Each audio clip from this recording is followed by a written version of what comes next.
J'ai pris, tu sais, puis je dis souvent, moi, la décision la plus difficile de ma vie, je l'ai prise là. J'ai enlevé mes bottes. Fait qu'à un moment donné, j'étais en train de geler tu sais, fait que là, j'ai dit, OK, moi, c'est fini, là, c'est pas moi qui sors de là par mes propres moyens. S'ils viennent pas me chercher, ils me sortent dans un body bag. Chaque semaine, découvre des entrepreneurs passionnés et passionnants dans des discussions authentiques et inspirantes.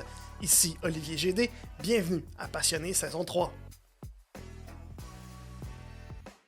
Re-bienvenue à Passionné, merci d'être de retour. Bien que j'ai la chance d'avoir des entreprises qui m'encouragent avec ce projet-là, ben ma vraie paye, c'est de savoir que tu vas être là, que tu vas être de retour à l'écoute à chaque semaine sur Apple Podcasts, sur Spotify, sur YouTube. Merci vraiment, je l'apprécie énormément que tu sois de retour. J'espère que ce que je te fournis comme contenu, tu l'apprécies et que ce sera encore le cas aujourd'hui. Avant de commencer, je voudrais savoir d'ailleurs, quand dans ta journée écoutes-tu ce podcast-là? On est où, là? On est quelle date en ce moment pendant que tu écoutes?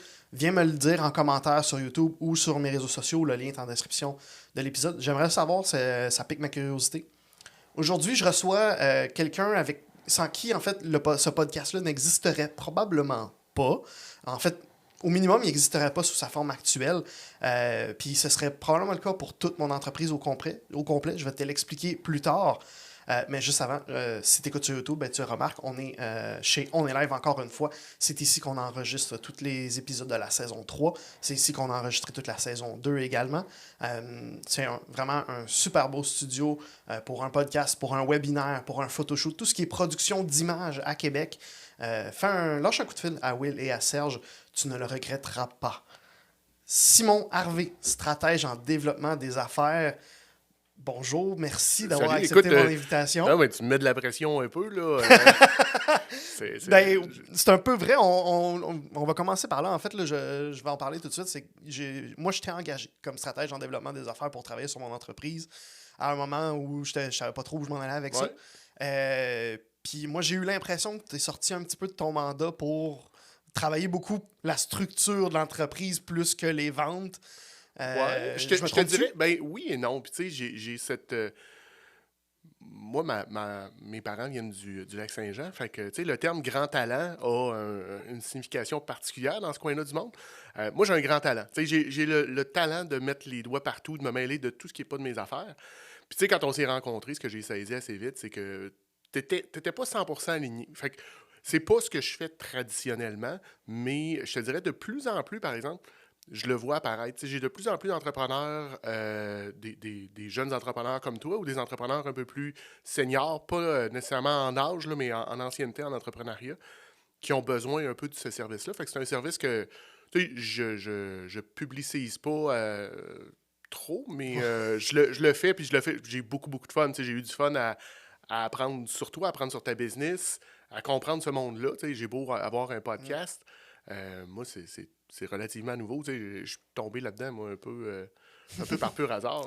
Ben, c'est ça, parce que, en fait, moi, à l'époque, je faisais surtout du marketing numérique, du réseau social, et je voulais faire du podcast éventuellement, puis même dans notre première séance, c'est ça que je disais. Peut-être dans 5 ans, j'aimerais ça, juste faire du podcast. Puis tu m'as dit, on va le faire tout de suite. C'est ça qu'on a fait, puis un an plus tard, c'est ça que je fais, puis c'est beaucoup grâce à ce que tu m'as merci. À ce que tu m'as donné. Fait que je trouvais ça important, non seulement parce que je sais à la base que tu es un entrepreneur passionné, mais qu'en plus, tu m'as beaucoup aidé. Fait que je voulais absolument te recevoir à mon podcast. Et tu l'as mentionné, ce que tu as fait avec moi, c'est pas exactement ce que tu fais normalement, traditionnellement. Qu'est-ce que tu fais traditionnellement? C'est une bonne question. Puis, comme beaucoup d'entrepreneurs, bon, là, on ne le cachera pas, là, on enregistre fin juin. Moi, je fais une genre de réflexion stratégique 2 fois par année. Tu sais, les périodes plus tranquilles, comme là, le début de l'été, les gens commencent à tomber en vacances. C'est ça. Tu sais, on s'entend, là, entre la Saint-Jean et la Confédération, c'est mort. Les business roulent moins, puis vraiment pas beaucoup, parce que les écoles sont fermées, les parents prennent congé. C'est une semaine qui est plus tranquille, fait que je travaille beaucoup sur mon entreprise. Puis je refais un peu la même chose en décembre, tu sais, entre Noël et le jour de l'an. Puis là, je suis un peu en réflexion, puis je me fais challenger. J'ai la chance d'être super bien entouré, puis d'avoir des entrepreneurs encore plus seniors que moi avec qui je peux aller déjeuner, luncher, jaser une fois de temps en temps, puis qui me challenge un peu sur mon modèle d'affaires. Fait que là, je suis en réflexion. Mais si je répondais à ta question, tu sais, en date d'aujourd'hui, qu'est-ce que je fais? Moi, je suis stratège d'affaires, même, je te dirais maintenant. OK. Où est-ce que, tu sais, ce qu'on a fait ensemble m'a fait réaliser que le développement d'affaires, tu sais, quand je dis développement d'affaires aux gens, ils l'associent beaucoup aux ventes. Moi, j'ai la notion de développement d'affaires plus anglophone. Tu sais, le business development, développer ta business au complet OK. et pas juste l'aspect vente.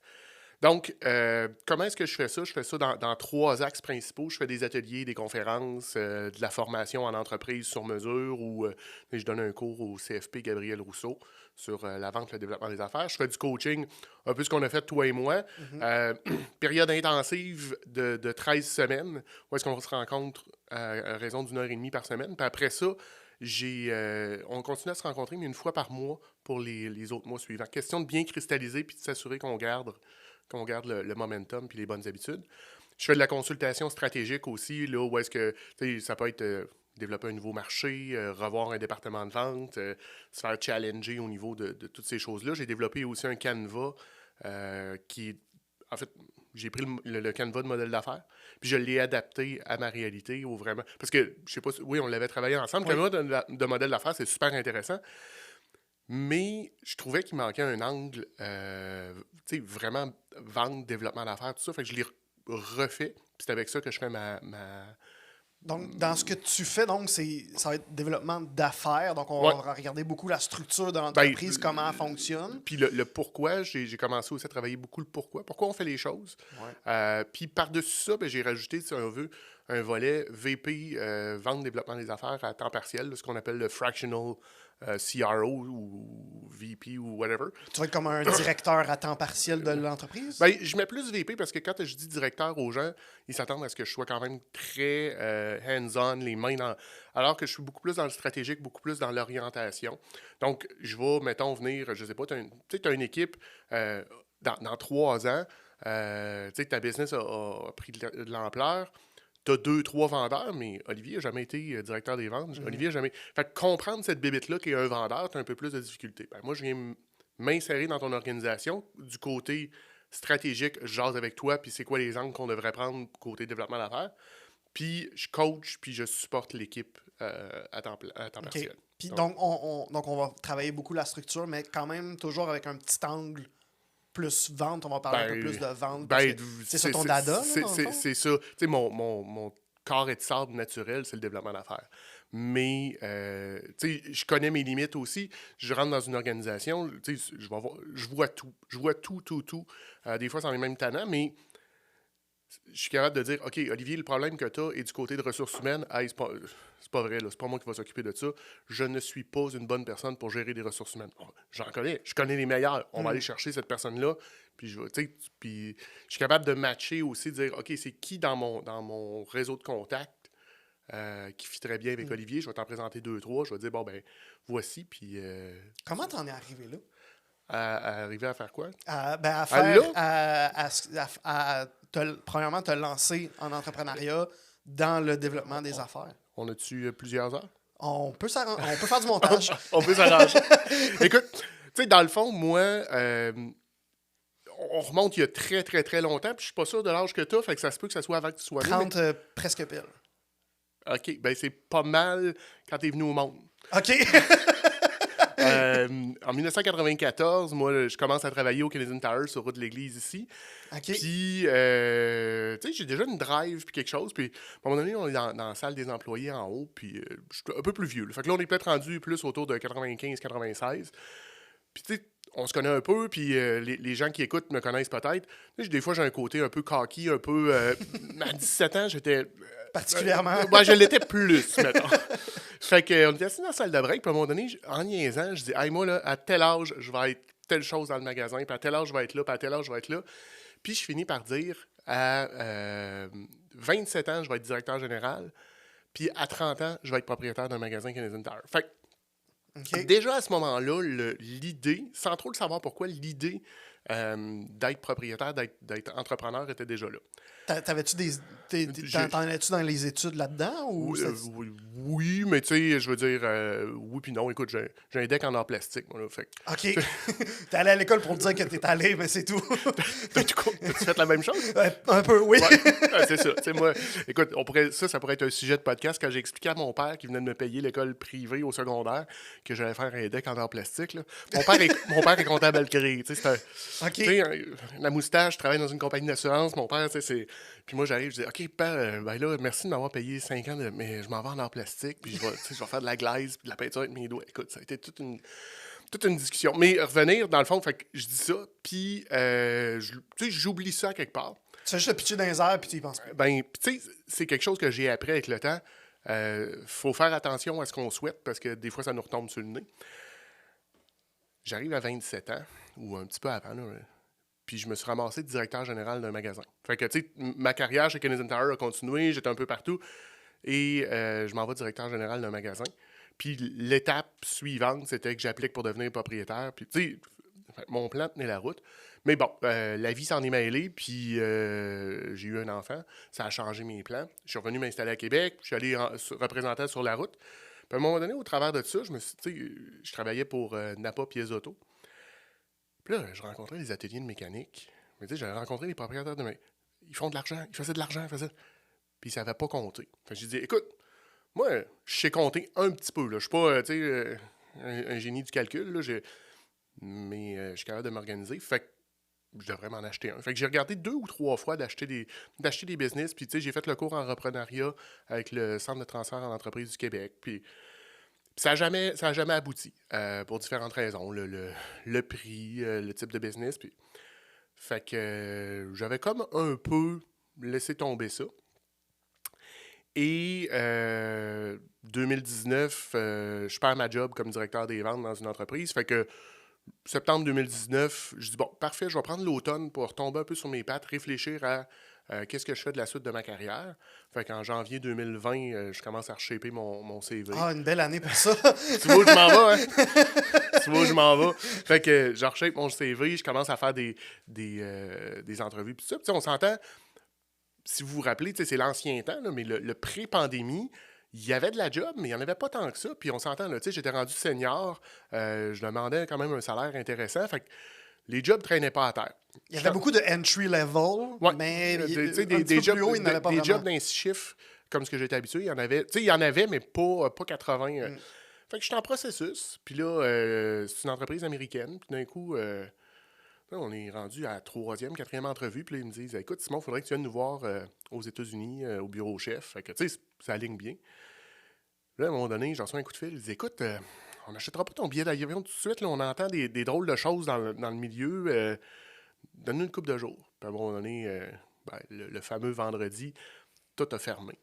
Fait que là, moi, je me retrouve en mars 2020 sur le chômage, pas de job, puis il n'y a plus personne qui travaille. Fait que là, je capote un peu. Mais je me dis, bon, c'est pas grave, regarde, on va continuer. Puis là, à un moment donné, j'ai des discussions avec différentes personnes.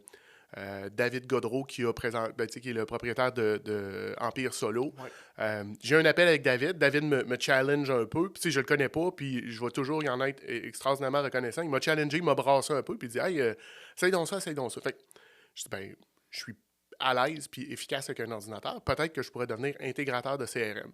Une chance, c'est pas arrivé. Écoute, j'ai pas la patience pour faire ça, là, mais j'ai envoyé ça sur mon LinkedIn en disant, hey, y a-tu des CRM que je devrais connaître, tu sais, des up and coming, là, des affaires. Tu sais, je veux pas être intégrateur pour Salesforce ou Microsoft Dynamics, là, mais tu sais, des plus petits. Il y a un des gars que j'avais connu dans le cours de transfert d'entreprise, JF Jean-François Dumas, qui m'écrit. Il dit, il faut qu'on se parle. Parfait. Fait que on se parle. On est rendu probablement à ce moment-là en avril 2020. T'sais. Fait que excuse-moi, j'ose avec JF, puis JF, il dit, il dit, Simon, laisse faire ça. Il dit, t'es fait pour être consultant. Puis c'était la première fois que quelqu'un me garochait ça, même en pleine face. Et j'ai le goût de te dire, en 45 minutes après, mon projet était sensiblement monté. À partir de là, ce que j'ai fait, c'est que, bon, on est en avril. J'ai placé mes choses, j'ai commencé à réfléchir, comment est-ce que je vais articuler ça, commencer à faire du réseautage, commencer à me bâtir. Parce que mon réseau était très, très fort dans la pièce automobile, mais en dehors de ça, je connaissais à peu près Rien, j'avais là, rien. Donc, j'ai bâti le réseau.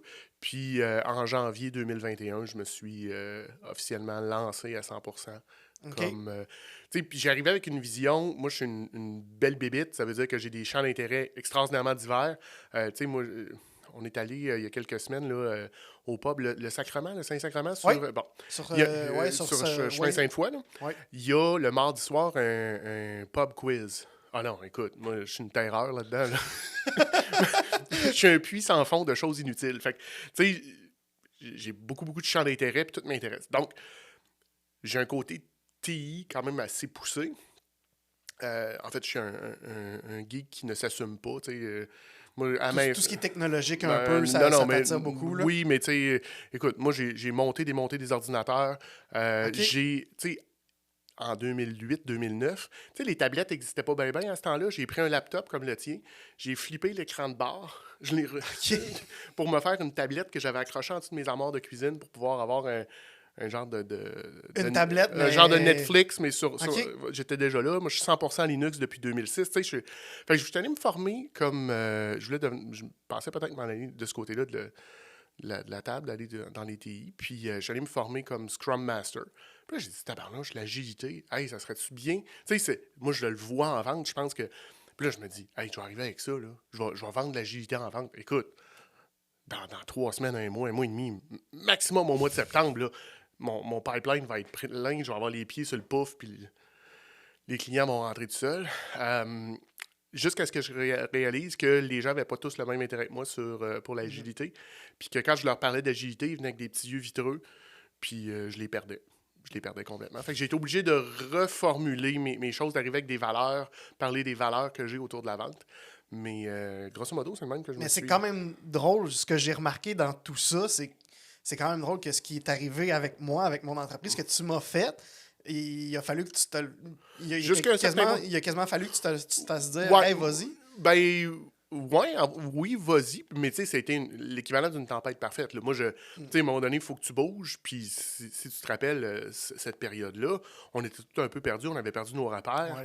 Ouais. Là, OK, moi, tu sais, on est à la maison. On est 5 dans la maison.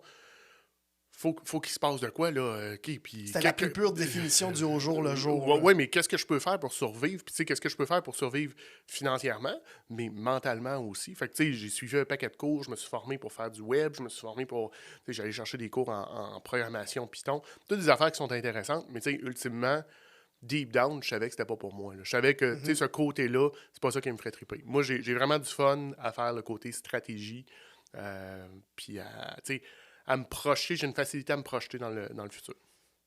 Ben, justement, quand on a besoin de se projeter dans le futur avec notre entreprise, par exemple, ça va être quoi les points clés? Ça va être quoi les points importants qu'il faut absolument prendre en considération, si on veut, là-dedans? Est-ce qu'il y a des trucs qu'il faut absolument regarder? Écoute, c'est une bonne question. Faut absolument pas oublier.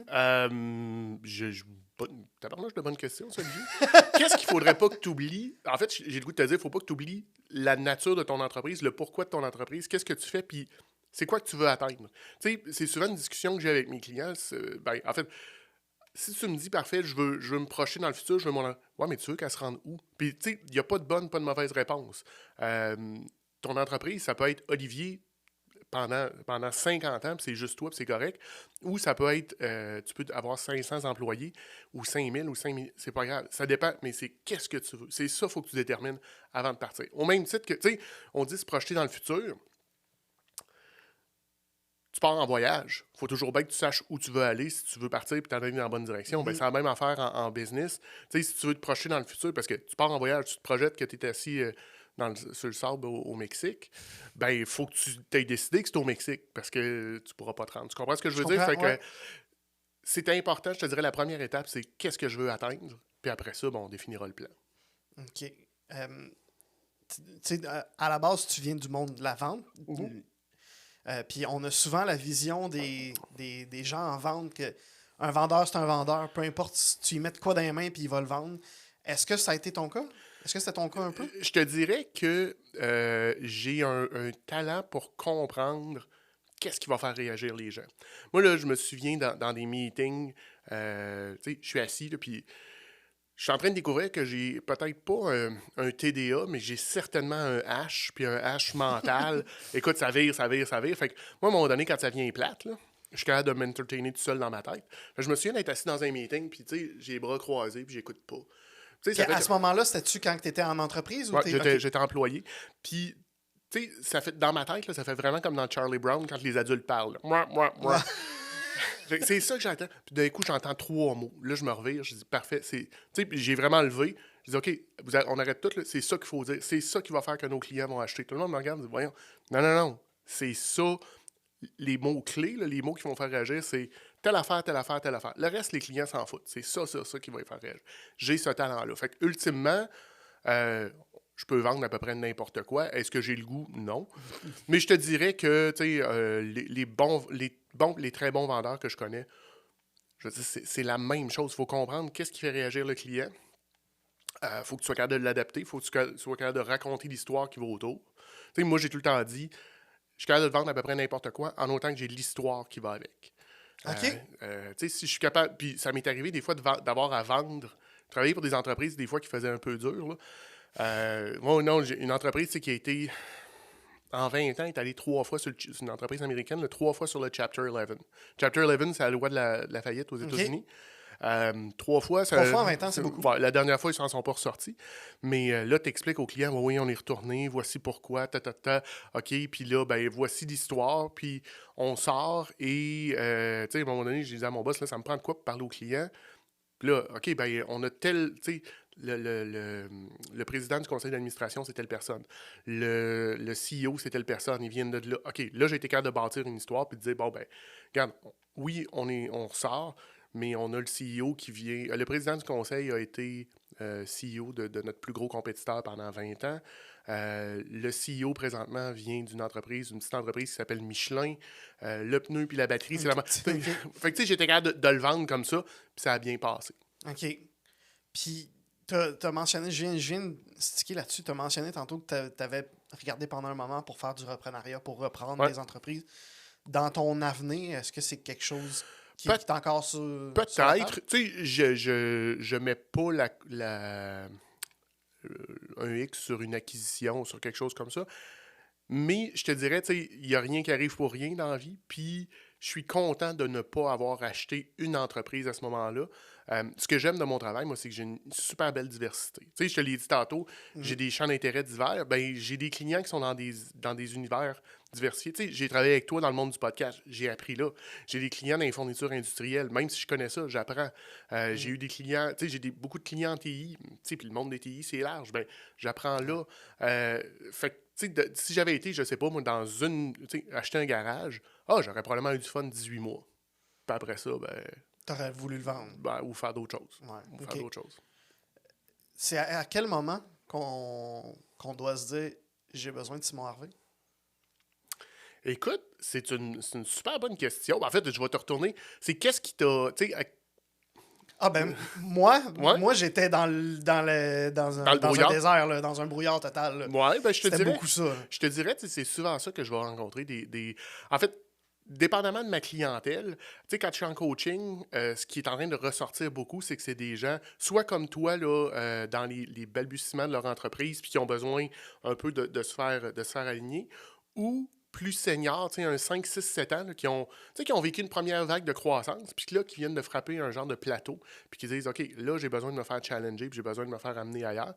Puis je te dirais, mes entreprises, ben, c'est beaucoup des entreprises qui ont connu, tu sais, qui sont parties, sont plus des startups, mais c'est encore de la petite entreprise, puis là, sont en train de développer en fait, ils se rendent compte que leur département de vente a besoin d'être structuré, développé.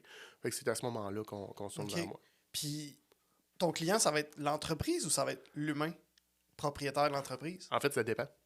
Mais tu sais, ultimement, je développe toujours une bonne relation avec Avec l'humain. avec l'humain. Tu vas beaucoup travailler Mais, l'humain, mais OK. l'entreprise, pour moi, demeure importante. Puis, tu sais, je deviens rapidement, je parle pas au vous, je parle au nous. Tu sais, je m'implique énormément dans l'entreprise, puis je me l'approprie. Tu sais, j'ai un client qui me vient en tête où est-ce que je me suis obstiné avec le président. OK. Il voulait prendre une décision, puis j'étais pas d'accord, puis j'étais pas d'accord, puis tu t'en vas dans le mur avec ça, puis non. Tu sais, je l'ai aidé à développer un produit ou un service, puis je dis non, tu fais fausse route, puis on va pas là, puis ouais, mais non, tu me payes pour que je te dise, pas, tu me payes pas pour que je te dise ce que tu vas entendre, tu me payes pour que je te dise la vérité. Fait que, Est-ce que ça arrive souvent qu'il faut que tu dises à ton client, hey là, ça marche pas? je te dirais que c'est pas arrivé souvent que j'ai pas eu à le dire.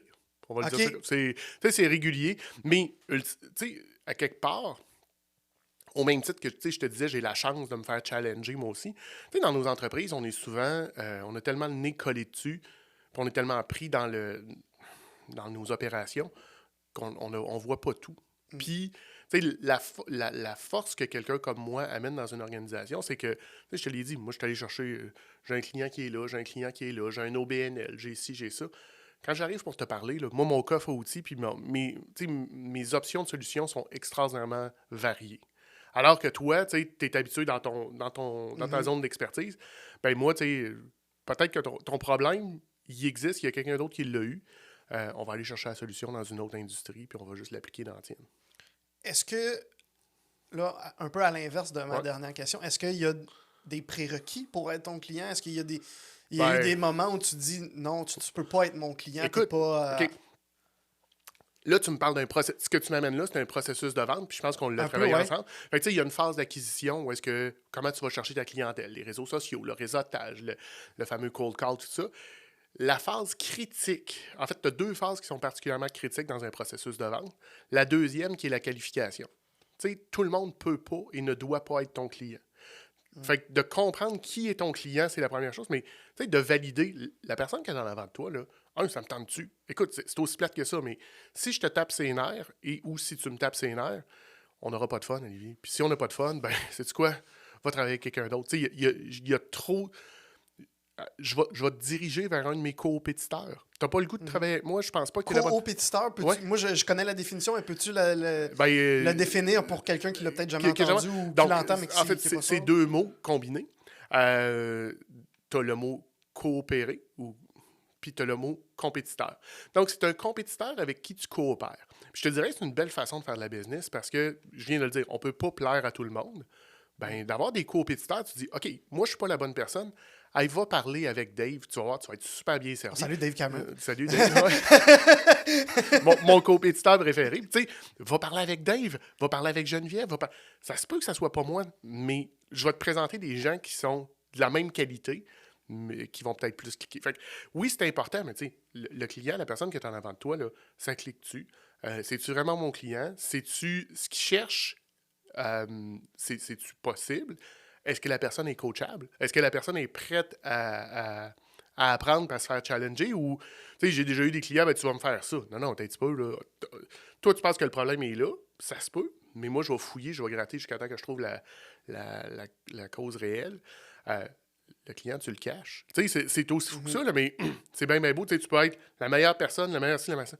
Mais moi, comme toi, comme un peu tout le monde, on a besoin de facturer. Il y a ça aussi dans la qualification. Puis des fois, tu te dis, ben, ça m'est arrivé de dire, écoute, j'aimerais ça t'aider, là, mais je peux pas le faire pour 100$.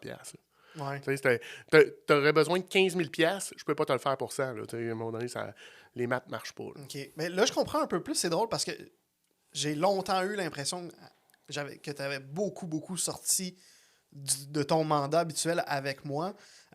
Puis c'était pour ça que je posais la question aussi. Là. Mais plus tu parles, plus je réalise que j'étais quand même proche de ton client idéal. Je te dis, normalement, toi et moi, ce qu'on a fait ensemble, on est remonté une étape avant. La seule chose que j'ai faite de plus avec toi, c'est qu'on est allé travailler au niveau de ton modèle d'affaires. T'sais, on a pris le canevas de modèle d'affaires, on a passé peut-être 3 heures là-dessus, puis après ça, on a progressé dans le reste. Mais la plupart des gens avec qui j'arrive, leur modèle d'affaires est déjà un peu plus défini. C'était pas... c'est pas comme si j'étais un restaurant de pizza et tu me demandes de faire des sushis. Là. Je sais pas. Mais est-ce que ça t'arrive souvent de devoir reculer d'une étape puis de travailler le modèle d'affaires? Je te dirais, ben, souvent, on finit tout le temps par jaser de ça. Qu'est-ce que tu fais? C'est quoi? Moi, dans mon processus, là, à un moment donné, on vient qu'à parler du produit, du service, de la valeur de proposition unique.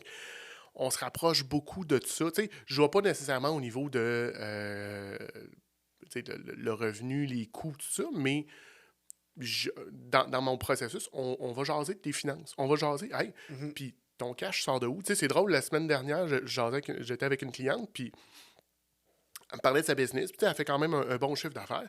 Puis là, elle me dit, c'est pas si... Je dis, les outils que tu avais, que tu as, ça te coûte combien? Elle me dit, c'est pas si pire, ça me coûte 1000$ par mois. Un petit peu, là. 1000$ par mois, c'est 12 000 par année. Ouais. Ben là, on refait ça, puis ça. Je dis, c'est une grosse dépense, là. As-tu besoin de tout ça? Je veux dire, ça semble pas beaucoup. Ça dépend. Ça peut ne pas être beaucoup, mais quand même, ça peut être quand même trop quand même. Ça peut être quand même trop, puis, tu sais, ça va faire partie des discussions que j'ai. Mais tu sais, c'est un peu le challenge de ce que je fais, c'est que, moi, tu m'appelles, tu as un problème. J'ai pas un manuel shop qui me dit « fais ça, ça, ça, ça ». Il n'y a pas une business qui est pareil, il n'y a pas un entrepreneur qui est pareil. Oui, on a des traits de caractère similaires, mais c'est jamais la même chose. Ben, il faut que je m'adapte à toutes les fois. Fait que, tu sais, il y a une fois que ça peut être bien facile, puis ça prend une couple d'heures, puis il y a des fois que tu dis « oh, il faut que je creuse loin puis longtemps pour trouver le problème ». Puis ça peut même arriver, des fois, tu dis « ben, je suis désolé, mais je peux pas t'aider ». J'ai pas eu à le dire souvent, tu sais, dire écoute, Mais tu sais, j'ai une cliente, à un moment donné, on est venu à la conclusion que, écoute, elle n'était pas faite pour ça, l'entrepreneuriat. Purement et simplement, c'était pas fait pour elle. OK. Elle va faire d'autres choses. Écoute, tu sais, c'est super le fun, l'entrepreneuriat, mais il faut être conscient, tu sais, quand tu mets les pieds dedans, tu sais, le fameux laptop lifestyle, puis c'est beau, puis je vais travailler dans un café, puis tout ça. Écoute, j'ai pas travaillé si souvent que ça dans des cafés. Puis tu sais, moi j'aime dire qu'en entrepreneuriat, tu as tout le temps un vent de face. Tu sais, des fois c'est une petite brise qui fait du bien puis ça rafraîchit. Des fois c'est un sacrement de vent de tempête puis tu as de la misère à respirer puis ça vire notre liste. Mais il y a tout le temps quelque chose. Faut que tu en sois conscient. Hier, je parlais avec un ami entrepreneur puis tu sais, ce que j'y ai dit, c'est exactement ça. Tu sais, il y a des mauvais côtés. Il y a le stress financier. Si on facture pas, on mange pas. Tu sais, on a bien de la pression. Mais prends les bons côtés quand il passe. Là. Il fait beau un mercredi après-midi, là, puis t'as pas grand-chose sur ton horaire. Hey, va-t'en faire du vélo, va jouer au golf, va faire de la moto, amuse-toi, change-toi les idées, là, parce que il faut le prendre le temps, puis il faut le prendre les bons côtés quand il passe, parce que je veux pas faire peur à personne. Là. Moi, je retournerai pas employé. Mais il faut être conscient, en devenant entrepreneur, qu'il n'y a pas juste des bons côtés. Justement, ça serait quoi où la ligne un peu entre quelqu'un qui est plus fait pour l'entrepreneuriat et quelqu'un qui est plus fait pour être employé? Est-ce qu'on peut se promener au travers de cette ligne-là? Il y a un concept d'intrapreneur avec qui j'ai eu cette discussion-là.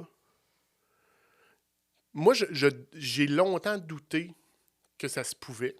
J'ai par contre des gens qui m'ont prouvé qu'eux le vivaient au sein de l'entreprise. Fait qu'un intrapreneur, ce que ça dit, c'est que tu es un entrepreneur au sein d'une organisation. Fait que c'est comme si toi, tu roulais ta business, c'est toi qui gères. Tu sais, c'est un business unit que tu gères le profit, les pertes, tout, mais au sein d'une autre plus grande entreprise. Moi, les fois qu'on m'a vendu ça, peut-être que c'est... Tu sais, puis j'en prends puis j'en laisse, là, parce que peut-être c'est moi qui était vraiment pas fait pour être entrepreneur puis qui est vraiment trop... Tu sais, tu me donnais un pouce de corde puis je prenais un 1000, là. Ça peut être ça, mais j'y croyais pas. Mais oui, ça se peut que tu te promènes entre les deux. Je le vois présentement. Il y a des gens que je connais qui ont été entrepreneurs pendant une période, puis là, qui décident qu'ils retournent à l'emploi. C'est correct. Mais tu sais, moi, je sais que c'est pas nécessairement pour moi. Là. Ça m'a pris du temps là, à trouver le fameux X, mais je te dirais que là, je suis pas mal dessus.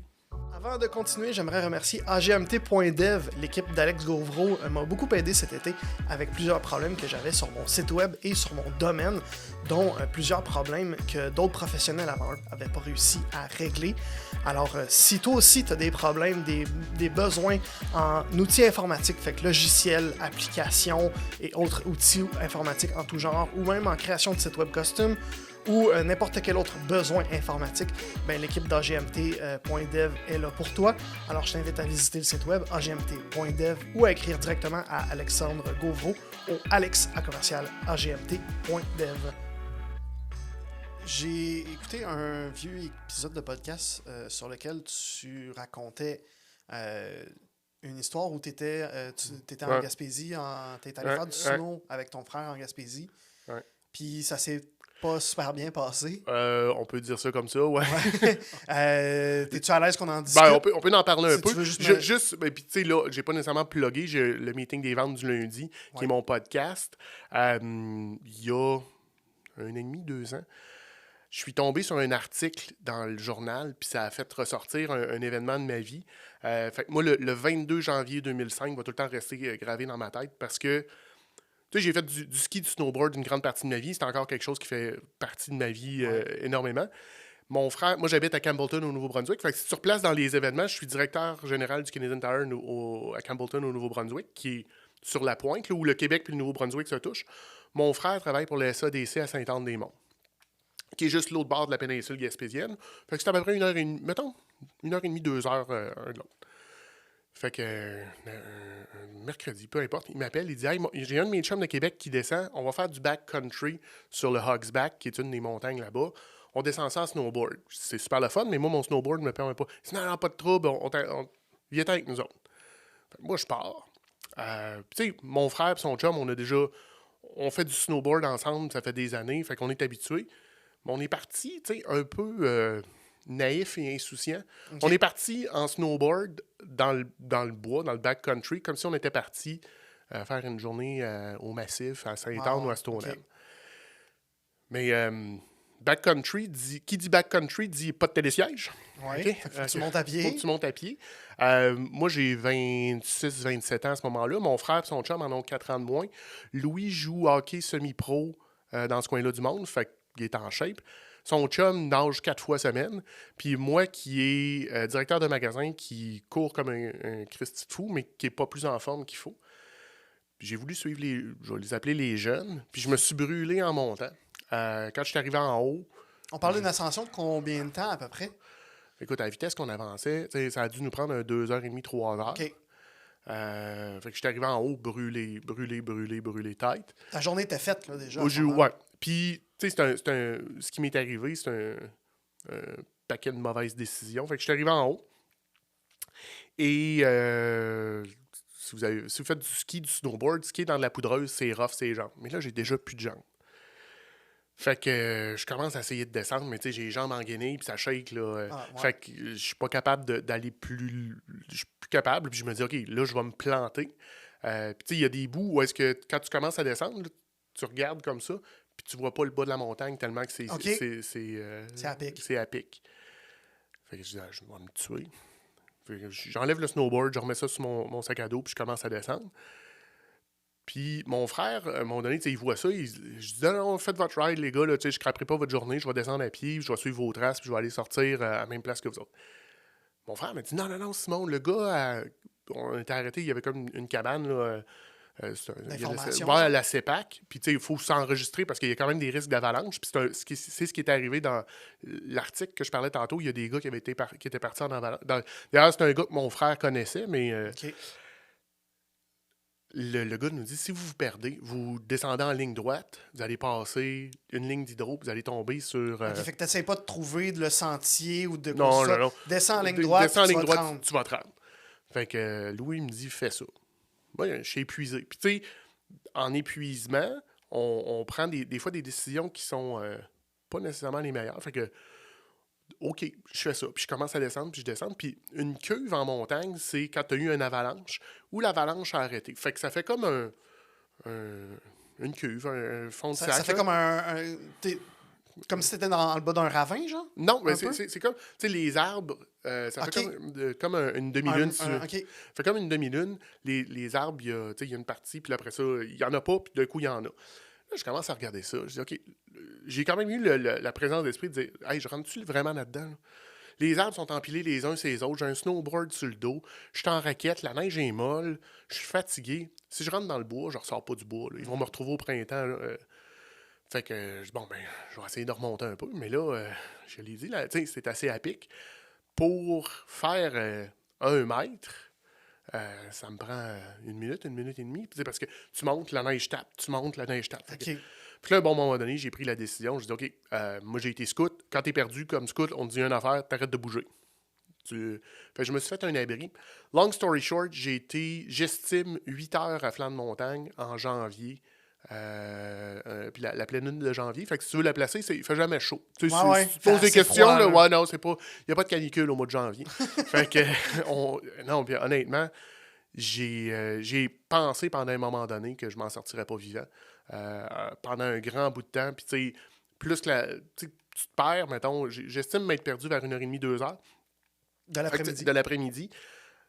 Tant qu'il fait soleil, c'est pas si pire. Puis là, le soleil commence à tomber. Puis tu te dis, OK, ben là, il va falloir qu'il me trouve à un moment donné parce que la nuit va être longue. Puis là, tu sais, je suis fatigué. Fait que j'essaye de combattre le sommeil parce que tu veux pas t'endormir pour tomber en hypothermie. Fait que ça a été un bout de rough, rester en vie, je te dirais. J'ai pris, tu sais, puis je dis souvent, moi, la décision la plus difficile de ma vie, je l'ai prise là. J'ai enlevé mes bottes.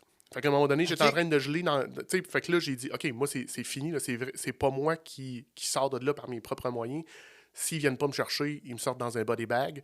J'ai enlevé mes bottes. J'avais un polar de plus dans mon sac. J'ai enveloppé mes pieds, je les ai mis dans mon sac, puis j'ai attendu. C'est quand même une grosse décision. Ça doit être un événement marquant aussi. Ben oui. T'as-tu appris de ça? Ben, je te dirais ce que j'ai appris sur moi.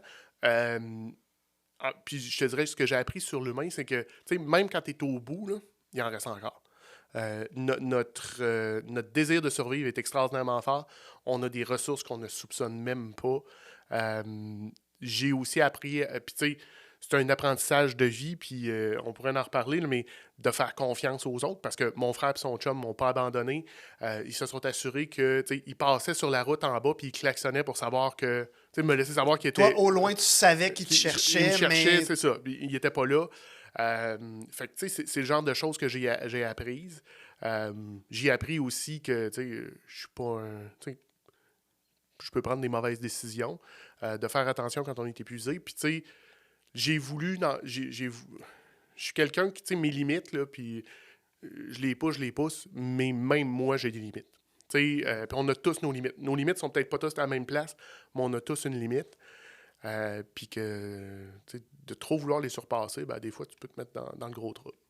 Merci d'avoir partagé cette histoire-là. Je suis sûr qu'il y a plein de gens, d'ailleurs, en commentaire, si ça vous fait réfléchir, vous aussi. Je pense qu'on a tous eu des moments un peu comme ça.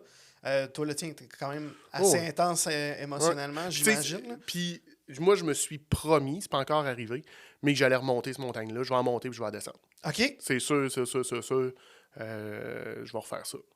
T'as-tu déjà une idée de date ou de... Non, ça va.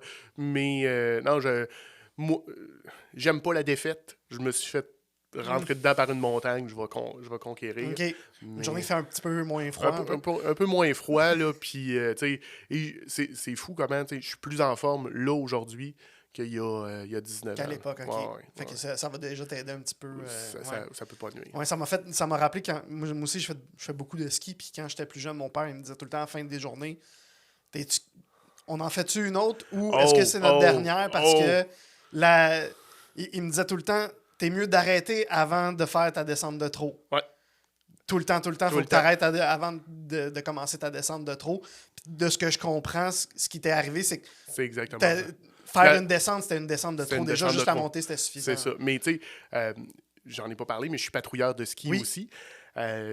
Puis, tu sais, ce que tu viens de dire là, de la descente de trop, là, mes chums de ski, on fait jamais de dernière descente. On ne fait jamais de dernière descente. On fait toujours une avant-dernière, puis on change d'idée rendu en bas. Ah, OK. Pour pas se jinxer. Fait qu'on est en haut, puis là, tu sais, les fist bumps, hey, bonne avant-dernière, parce qu'on se sépare toutes, puis on n'est pas, tu sais, nos skis sont pas tous à la même place, puis on part. OK, fait que dans votre tête, vous dites avant-dernière, mais dans votre tête, c'est la dernière, tout le monde s'en va vers l'auto, puis on s'en va tous. C'est ça, mais juste le... Puis je le dis des fois aux clients, hey, tu sais, Puis la montagne où je suis, le relais, c'est beaucoup de jeunes familles, des petits bouts. Puis là, on en fait une dernière. Non, non, non, non, non, madame. Vous ne faites pas vous allez m'en faire une avant-dernière. Vous pourrez changer d'idée en bas. Parce que, puis je le sais, là, c'est sûr, ce que tu viens de dire là. Nous, là, les périodes critiques, là, c'est, mettons, fin d'avant-midi. 11h30 à midi et quart, c'est occupé. Quand tu parles en tant que patrouilleur. En tant que patrouilleur. 3h15, 3h30 jusqu'à 4h15, là, c'est un gros bout. Puis là, vu qu'on a changé notre horaire, c'est beaucoup moins pire. Mais tu sais, le 9h15 à 10h, quand on fermait à 10h, là, le soir, là. On les ramassait à pelleter. Là. On les ramassait à pelleter. Ouais. Est-ce que c'est un conseil qu'on peut... Y a-t-il une façon qu'on peut reprendre ce conseil-là de en faire une avant-dernière en entreprise? Y a-t-il une façon de... Je pitche ça de même, là, je sais pas, j'y ai jamais pensé. Y a-t-il un apprentissage qu'on peut prendre de là? C'est sûr. Il va falloir que j'y réfléchisse. Faudrait que j'y réfléchisse, mais oui, certainement. Tu sais, il y a des parallèles à faire avec n'importe quoi. Je lisais l'automne dernier un livre sur la moto parce que j'avais besoin de me changer d'idée. Puis, tu sais, je parle beaucoup de business partout, tout le temps. Puis là, je disais, je suis tanné, j'ai besoin de me changer d'idée. Je lis un livre de moto sur la technique, puis tout. J'ai fait un parallèle. J'ai trouvé à faire un parallèle que, tu sais... Mais fait, oui, je suis convaincu qu'on pourrait l'avoir. Là, je te dirais aujourd'hui... Faudrait qu'on brainstorm là-dessus cet après-midi. Ouais, c'est ça. Peut-être un auditeur en commentaire qui va y penser aussi. Qui va y penser aussi, mais c'est sûr qu'il y a quelque chose qui a à faire comme parallèle. On a tourné un peu autour du pot, on a parlé de ski, on a parlé un petit peu de moto. Ouais. Toi, ce que tu m'as dit, que pour décompresser, ce que tu fais, et je cite, je fais de la moto jusqu'au ski et du ski jusqu'à la moto. Ouais. Donc, c'est beaucoup ça. L'hiver, beaucoup le ski patrouilleur. Puis l'été, les voyages en moto. Tu m'avais dit aussi que des fois, souvent, ces voyages en moto-là, c'est pour aller voir des shows. J'aime beaucoup voir des shows de musique. C'est pas arrivé souvent que j'ai été capable de combiner moto et musique. Les bands que j'aime tournent beaucoup, je te dirais, je sais pas pourquoi, mais dans le printemps, puis dans la période de avril-mai. Okay, ouais, c'est ça, où est-ce que je roule beaucoup moins en moto, mais ce que tu viens de dire, c'est exactement ça. Là. Moi, je fais la dernière saison en ski, je sais pas, j'ai dû sortir 45, 50, 55 fois. Quand même. Oui, je skie beaucoup, puis tu sais, comment je te dirais ça? Mon corps et ma tête sur des skis n'ont pas la même âge. Fait, mon corps a l'âge qu'il a. Ma tête, quand je clippe sur des skis, je peux facilement tomber à 17 ans. Fait que des fois, ça fait des disconnects. On va te voir dans le snowpark au relais, c'est ça? Non, je ne fais pas de snowpark. Moi, j'aime la vitesse. J'aime la vitesse. J'ai pogné des vitesses. Des fois, en fait, avec un de mes chums, là, on avait une application sur nos cellulaires qui mesurait la vitesse. Je l'ai effacée. À un moment donné, j'ai vu le chiffre. J'ai dit, là, mec, là, on arrête. On va se tuer. OK? On va aussi vite sur nos skis qu'on va dans nos chars. Puis tout ce qu'on a pour se protéger, c'est un casque. Je dis, là, moi, c'est terminé. Mais, c'était quoi le chiffre, juste par curiosité? À quelle vitesse tu peux rouler sans pogner de ticket sur l'autoroute? 100? Ouais. Hein? Plus que ça, non. J'ai tapé 118. Et quand même, OK. Ouais. 118. Oh my God. Ouais, ça a descendu. Mettons que c'est pas... Tu sais, on va se donner une marge d'erreur. Mettons qu'il y a un 10 km de plus, 10 km de moins, c'est toujours bien vite. Très rapide, ça reste très, très vite. Fait que, mais non, moi, je skie beaucoup. J'ai appris... En fait, j'ai de la misère à... Je te dirais que c'est symptomatique dans toute ma vie. Là. J'ai de la misère à faire les choses à moitié. J'ai de la misère à... Moi, j'essaie d'apprendre que dans la vie, tout n'est pas obligé d'être à 10. Là. Si tu prends un volume de chaîne stéréo, peu importe, là, moi, je suis à 10, puis des fois, je cherche le 11 puis le 12, là, mais c'est correct des fois d'écouter... D'être à 6. À 6 puis à 4, puis d'apprendre qu'il y a des gens pour qui d'être à 3 puis à 4, c'est fort en masse, puis que mon 10 va le casser les oreilles. Mais c'est ça. Le ski, moi, c'est un exutoire, puis... On me demande souvent, hey, Simon, tu es entrepreneur, tu donnes des cours, tu fais ci, tu fais ça, tu es super occupé. Pourquoi tu restes patrouilleur de ski? C'est super simple. Moi, ça me force à sortir. Ça me force. J'ai compris que si je suis pas patrouilleur, je n'irai pas en ski. Puis le ski me fait du bien. Quand je suis en ski, je suis pas en train de penser à ma business, je suis pas en train de penser à mes clients, je suis pas en train de penser à mes problèmes. Je suis là, focus. Il t'arrive quelque chose, là, je te ramasse, tu t'es fait mal, peu importe. Là. T'es tombé, tu t'es fait mal au coude ou à l'épaule, je suis avec toi, là. je suis juste avec toi. Là la chose la plus importante, c'est la montagne, c'est Olivier, puis comment est-ce que, tu sais, comment j'en prends soin, comment je le sécurise lui, comment je sécurise sa blessure, puis comment je l'évacue. C'est tout ce qui compte. Ben, ça fait, comme entrepreneur, moi, ça me fait énormément de bien. Puis après ça, ben, tu sais, c'est une belle ambiance, c'est un beau sport. Puis c'est ça, comme je te dis. La moto, est-ce que c'est un sentiment comparable, mais d'été? Ouais, C'est tu juste ça, la sais, j'ai différence? fait souvent les réflexions pourquoi, tu sais, parce que c'est deux choses qui vont se ressembler. Un, les virages. Tu sais, la force G que tu vas chercher dans tes virages en ski, en moto, ça ressemble. C'est des choses que je fais tout seul. Tu sais, je veux dire, je skie avec des chums, je peux faire de la moto avec des amis, je peux avoir quelqu'un en arrière de moi, mais ultimement, quand je conduis, je suis tout seul. Tu sais, je suis tout seul dans ma tête. J'ai pas le choix d'être dans le moment présent. Puis tu sais, c'est quelque chose qui est super important. En ski, si je suis pas puis particulièrement en patrouille, si je suis pas dans le moment présent, ça se peut que je fasse pas le bon diagnostic, puis ça se peut que ça ait des conséquences sérieuses pour toi. En moto, si je suis pas dans le moment présent, puis tu sais, je suis en train de penser à une affaire, je veux dire, c'est moi qui peux être à risque. Fait que d'être là. Je te dirais que moi, c'est assez similaire Comme feeling. comme feeling. Puis, mais je te dirais, ça va peut-être sonner un sacrilège à certains, là, mais là, je suis en train de me rendre compte, je pense que j'aime même plus la moto que le ski.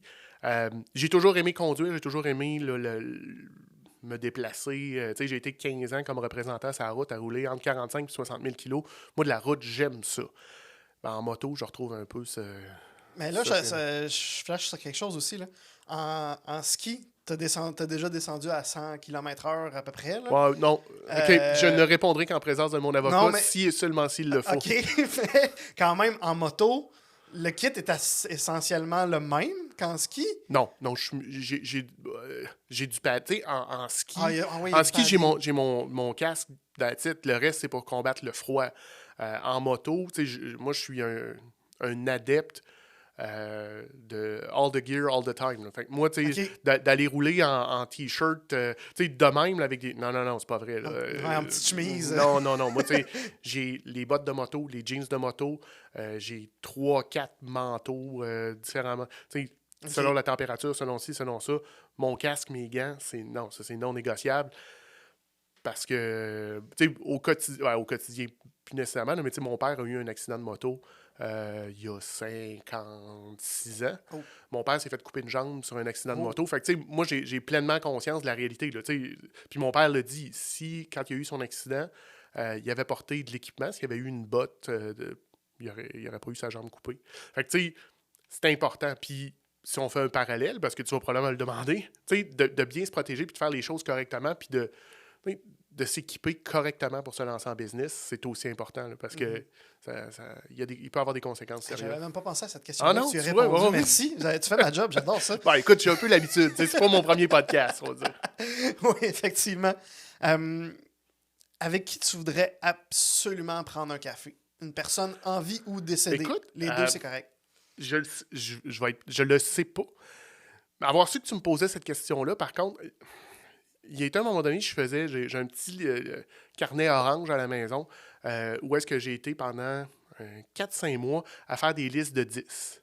Les 10 personnes vivantes que je voudrais rencontrer, les 10 personnes mortes, les 10 personnes overall, les 10 idées de business que je pourrais lancer, tu sais, pour stimuler ma créativité. Fait que j'ai des noms que j'ai mis là-dessus. Puis c'est drôle, mais il y en a qui ont déjà commencé à... OK. Ouais. Tu sais, un artiste que j'aime beaucoup, pas connu, Chuck Ragan, je l'avais mis que j'aimerais ça le rencontrer. L'année passée, je vais voir son show à Montréal. Il était, je pense, à l'Olympia. En tout cas, c'est pas important. Et fait qu'il fait son set. Il sort de son set. Et c'est lui qui va vendre son T-shirt. Puis moi, tu sais... Fait que j'ai pris une photo avec, j'ai jasé avec. Tu sais, puis c'est beaucoup... c'est un modèle d'affaires qui est super intéressant. Ça. Les artistes que je vais voir, c'est beaucoup des gens comme ça. Fait que c'est des gars, des filles mettons, entre 35 puis 45-50 ans. Leur modèle d'affaires, c'est que plutôt que de faire des gros shows comme Taylor Swift ou whatever, font des plus petits shows, mais une proximité extraordinaire avec leurs fans. Puis, ils vendent la marchandise. Fait que moi, pour les encourager, dans ma garde-robe, là, j'ai quasiment juste des t-shirts de band que je suis allé voir. Leur vraie paye, c'est vraiment le T-shirt que tu leur achètes après. C'est pas le billet que tu achètes. Le billet, ils font de l'argent un peu, mais c'est la merch. Et moi, je me suis dit, à un moment donné, je me suis fait challenger. Hey, pourquoi tu achètes ça? Tu viens de payer 30-35$ pour un T-shirt. Parfait. Ben, mettons, on part, toi puis moi, là, on s'en va chez Simons après-midi pour m'acheter un T-shirt. Là. Il va me coûter 35 à 50. Ouais. Puis les Monsieur Simons, ils n'ont pas besoin de ça. Mais, tu sais, Chuck, Dave House, les artistes que j'aime, ben, je les encourage. Moi, j'aime aller voir des shows. Ils donnent un bon show. Je veux qu'ils reviennent. Ben, tu sais, c'est ma façon. Puis, comme je viens de dire, ben, faut toujours. Ben, faut que je m'habille, là. Ouais. Le nudisme n'est pas approprié partout. Effectivement, en réseautage en particulier, c'est pas terrible. Ça peut être malaisant. C'est un beau icebreaker, mais après ça, c'est tout. Non, il n'aurait pas voulu qu'on aille là. Non, on n'ira pas là. Qu'est-ce qu'on peut faire pour t'aider ou pour aider ton entreprise? Quelqu'un qui écoute et qui a envie de t'aider. De m'aider, écoute, c'est une bonne question. Tu sais, m'aider, j'ai pas nécessairement d'enjeu là, présentement. Je te dirais, tu sais, c'est plus, si j'avais besoin d'un coup de main, ces choses-là, ça va me faire plaisir. Qu'est-ce que je cherche? Avec qui j'aimerais être en contact? Je ne sais pas. Hey, c'est une bonne question, matin. Peut-être pas assez de café ou... tu l'as dit, tu rentres dans ton moment de l'année. De réflexion stratégique. Il y a ça aussi, tu sais, parce que on en parlait un peu. Là, je me suis fait challenger sur qu'est-ce que tu fais. Il y a peut-être des services à raffiner, il y a peut-être trop de choses. Mais tu sais, j'ai la chance que les gens qui me disent ça, c'est pas des deux de pique. Là, fait que, tu sais, ça m'a amené... Ça m'a shaké. Je vais plus te dire, moi, ce que j'ai fait pour m'aider aussi de ce côté-là. Rapidement, dans ma business, je suis allé me chercher un coach. En fait, une coach, ça fait 3 ans, 3 ans et demi qu'on travaille ensemble. On est beaucoup sur... Tu sais, c'est beaucoup sur le côté humain, le côté... je dirais, gestion des émotions, ces choses-là. Puis je me suis pris un mentor dans la dernière... Ça fait 1 an et demi que je travaille avec, qui, lui, est plus au niveau de m'aider, tu sais, prendre ma business, puis là, on l'amène à un autre niveau. Fait que ça a été... Comment je dirais aux gens de s'aider. Puis bon, ben écoute, c'est un peu ce que je fais. Fait que s'ils veulent, aidez-vous, puis je vais vous aider. Parfait, je comprends ça. Ben, merci beaucoup, Simon Harvey, d'avoir accepté mon invitation et d'avoir été. Merci, c'était super le fun. C'était vraiment le fun. C'est toujours le fun de jaser, Olivier. Merci. Tu fais encore ta facturation sur un fichier Excel? Ben, tu as besoin de Momenteo. Momenteo est un outil de facturation et de devis en ligne pour entrepreneurs. Il te permet de créer, personnaliser et envoyer des devis et factures en quelques minutes. Et surtout, ben, tu peux faire tes suivis directement dans l'application et recevoir tes paiements de façon efficace. Combine ça avec le calendrier intégré et tu as un portrait super clair de ton entreprise en quelques clics. Pour gérer ta facturation, c'est simple. Tout ce que ça te prend, c'est quelques minutes et Momenteo. Essaye gratuitement sur momenteo.com et ensuite de ça, utilise le code promo PASSION20 pour 20% de rabais sur l'abonnement de ton choix. Simplifie ta facturation dès aujourd'hui avec Momenteo. Merci d'avoir été à l'écoute jusqu'à la toute fin de cet épisode, je l'apprécie énormément. Si tu t'es rendu jusque-là, c'est probablement parce que tu as aimé ce que tu as entendu. Alors pourquoi pas le démontrer? Utilise le pouce en l'air si tu es à l'écoute sur YouTube et les 5 étoiles si tu es à l'écoute sur Apple Podcasts et sur Spotify. Si tu as vraiment adoré ça, ben pourquoi pas t'abonner et partager l'épisode que tu viens d'écouter à quelqu'un que tu connais et que ça pourrait inspirer. C'était Olivier GD. À la semaine prochaine.